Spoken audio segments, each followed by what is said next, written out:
Welcome back to Hardball. We're back with the 39th President of the United States, Jimmy Carter. His new book is called Palestine, Peace, Not Apartheid. And President Carter, why did you use the word apartheid in the book's title? Well, let's look at the entire title, if you don't mind. The first word is Palestine, which involves the land that belongs to the Palestinians, not the Israelis.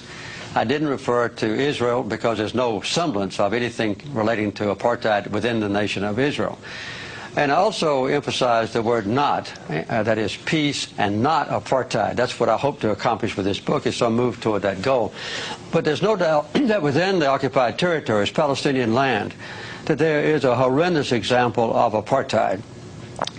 The occupation of Palestinian land, the confiscation of that land that doesn't belong to Israel, the building of settlements on it, the colonization of that land, and then the connection of those isolated but multiple settlements, more than 200 of them, with each other by highways on which Palestinians can't travel, and quite often where Palestinians cannot even cross.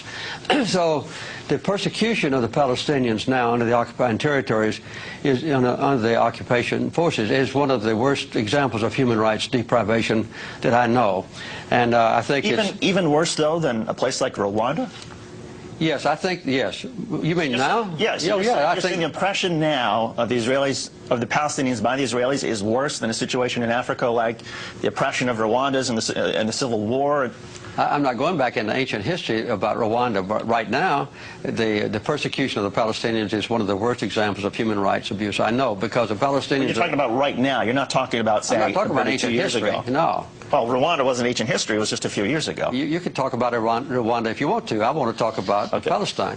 What is being done to the Palestinians now is horrendous in their own territory by the occupying powers, which is Israel. They've taken away all the basic human rights of the Palestinians, as was done in South Africa against the blacks. And I make it very plain in this book that the apartheid is not based on racism, as it was in South Africa, but it's based on the desire of a minority of Israelis to acquire land that belongs to the Palestinians and to retain that land, and then to exclude the Palestinians from their own property and subjugate them so that they can't arouse and demonstrate their disapproval of being robbed of their own property. That's what's happening in the West Bank. And the people in this country, in America, never know about this. They never discuss this. There's no debate about it. There's no criticism of Israel in this country. And in Israel, there is an intense debate about the issues in this book.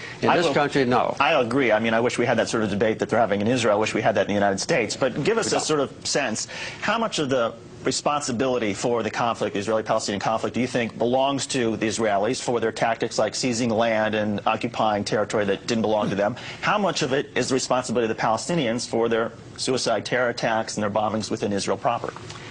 Well, as a matter of fact, the basic cause of the conflict is a sustained occupation of other people's land by the Israelis. And this is a direct violation of United Nations resolutions. It's a direct violation of the International Quartet's roadmap. It's a direct violation of the commitments that leaders of Israel have made in the past at Camp David when I was president and in Oslo, promising that Israel would withdraw from occupied territories. They have failed to do so.